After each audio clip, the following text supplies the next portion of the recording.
I think Grandma was a little wrong there because she says there's 4 talented storytellers. I think it's 3 and me. So my wife, Natalie, we just got married, and she lost her grandparents a couple years back. And when you ask her about grandparents, she gets very emotional. She gets very sad about it. She still grieves them. But when you ask me about my grandparents, you get nothing from me because I feel nothing. And I feel bad about that because I wish, I don't know how to explain it. I wish I could just feel something, but I don't. Now, I don't remember a lot about my grandma Elle. I do remember that she would protect me from my father when he gave me spankings. She would smack me over the head with a cane, which was nice. But I do remember the day my parents sat me down and they told me, David, Grandma Elle is very sick and she's not going to get better. And as for a 6-year-old, I could not grasp that concept. I couldn't understand it because when I was sick, I went to the doctor and the doctor gave me medicine and I got better. Why couldn't she get better? And I got very angry about that and became a brat. I would throw tantrums, I would get annoyed if she talked to me, I would talk back. Because for me, I just thought maybe she was faking it. Maybe she just didn't want to get better, you know? And as time went on, I started noticing things that she would do. Like she would walk around the house like a ghost. She would ask me questions about things that weren't there. And then one day, I'm sitting down, I'm actually lying on the ground and watching cartoons, way too close to the TV set, as my parents used to say. And I'm sitting there, and my grandma passes by me, and suddenly she takes a shit. And it falls 5 feet from my face. And I start screaming. I'm screaming my head off because I'm just completely terrified. My father runs into the house, and he sees the shit. He starts screaming his head off. And that was like a turning point because that's when we realized she needed diapers. That's when she realized that things were not going to get any better. They were going to get worse. And so my mom put her in a nursing home.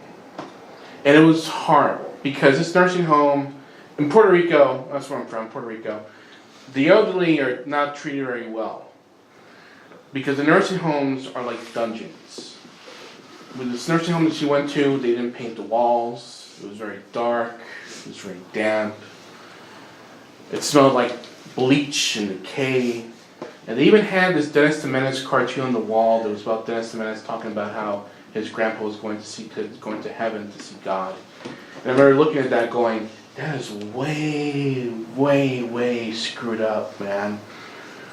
For a 6-year-old, I just was completely head over heels into this world that I didn't understand. And then on my birthday, she died. And I promised myself that I would never let my grandma Jay, not feel love from me. And so I became kind of close to my grandma Jay. And my grandma Jay, my family was very Catholic. We went to Mass when she came to visit. No other time did we go to Mass than when she came to visit. We celebrated Good Friday when she was there. And then one day, she lived in New York for 40 years. One day, she came home to her apartment and there were 2 men who looked very thin, and they attacked her and they cut her hand and they ran to her apartment and ransacked her apartment. And they were obviously junkies looking for something to sell for a fix. And so my parents moved her down to the countryside of Puerto Rico, Vega Baja. And she lived in a little house where there were geese and there are ducks and there are chickens and there are cats. And there are so many cats. Because in Puerto Rico we don't believe in neutering our animals. So 2 cats turned into 10, it turned into 20, turned into 40 cats. I'm not even joking about that. It was a lot of cats, which my father hated because he hated cats. And then one day, small things started to happen. She'd forget her keys, she'd lock herself in the house, she'd leave the lights on all night long. And we were in denial. We was like, it can't happen again. No, it can't happen again. That's ridiculous. We're being silly. She's just old. And then one day, she got a really bad cough, which turned into a pneumonia. And so we wound up in the hospital. And at the hospital, doctors gave us the diagnosis, Alzheimer's. And we realized, oh dear Lord, it was happening again. And I remember going to visit my grandmother at the hospital, and I remember them, my aunts, my uncles telling her, give David a kiss, give David a kiss. And she gave me a kiss on the cheek, and it was so cold that it felt like a corpse had just woken up and came to me and gave me a kiss on the cheek. That's how cold she was. And I don't know if it was the drugs in the hospital or the pneumonia or what, but things started to accelerate very quickly. She started to go downhill. To the point where, again, we had to put her into a nursing home. This nursing home wasn't that bad. They painted the walls. It didn't smell like decay. But it was still a nursing home. And then we're sitting around the patio of the nursing home. My grandma's there, my uncles are there, my dad's there. My dad's telling all these stories about how, he was a kid, he jumped into a garbage pail to hide from her and stunk for like 3 weeks. And he's telling all these really funny stories. My grandma looks at him and just goes, who are you?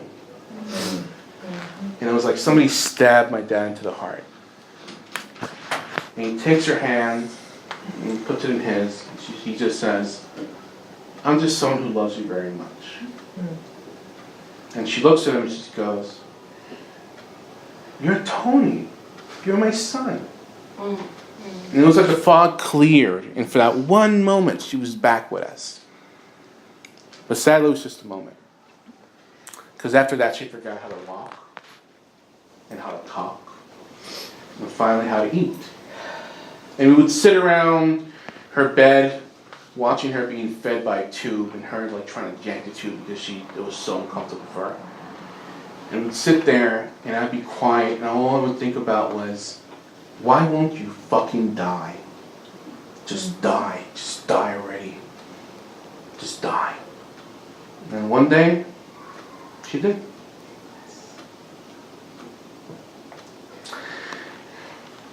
And I remember the funeral, my dad was furious at me, because I wouldn't cry. I couldn't cry. Because to me, she died when she gave me that kiss. And he buried her on a Thursday. I remember that. It was a Thursday.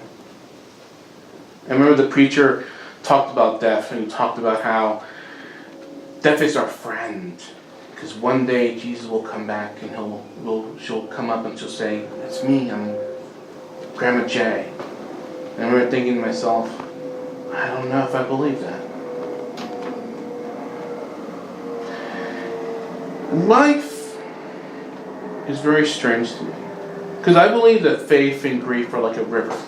They're intertwined, and they flow through us. For my wife, Nat, it's like a waterfall. She can swim in it, she can bathe in it, she can drink from it. For me, it's like a trickle. And I'm so thirsty. Thank you.